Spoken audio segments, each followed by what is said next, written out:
A 911 call, a child not breathing, and worse, much worse.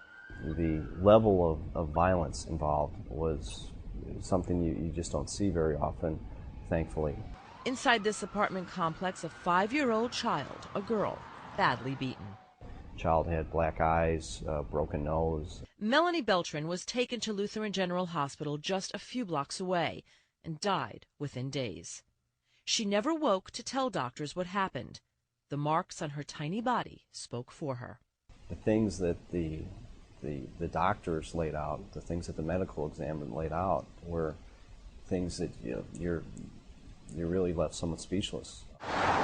The night before that 911 call, her mother, 9 months pregnant with her 8th child, got angry and slammed Melanie's head into the wall, face first, according to the sheriff.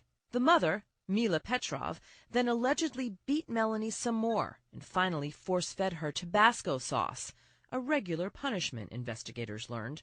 The next day, Melanie was vomiting and was allegedly hit again and again until, according to state documents, her eyes rolled into the back of her head and she collapsed.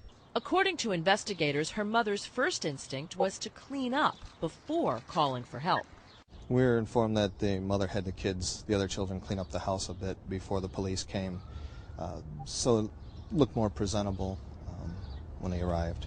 Melanie's 6 brothers and sisters were at the house. State documents show that they bore no signs of physical abuse, but all was not well. According to the state documents, one child told investigators, "There are secrets in the house. We don't tell." The children described how they too abused Melanie because she was a, quote, bad girl. One of them said, "Everyone can hit Melanie when she touches our things." Experts say it is rare for one child to become the punching bag for the entire family. Rare, but it does happen.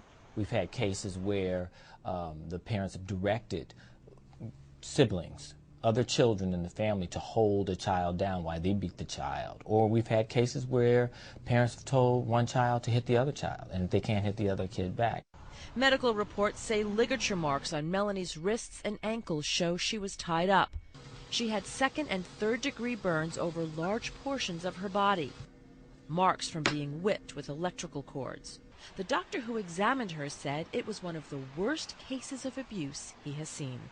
In her 5 short years on this earth, this may be the only place where little Melanie ever found any peace, in the children's section of the Mary Hill Cemetery. And this is where her story ends. Her brothers and sisters now live with relatives. Her mother and father face at least 20 years in prison.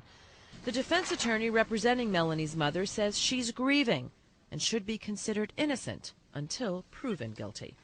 I do not represent guilty clients. I represent clients accused of crimes. The only time my client is guilty is when somebody tells me they're guilty, and that has to be a judge or a jury.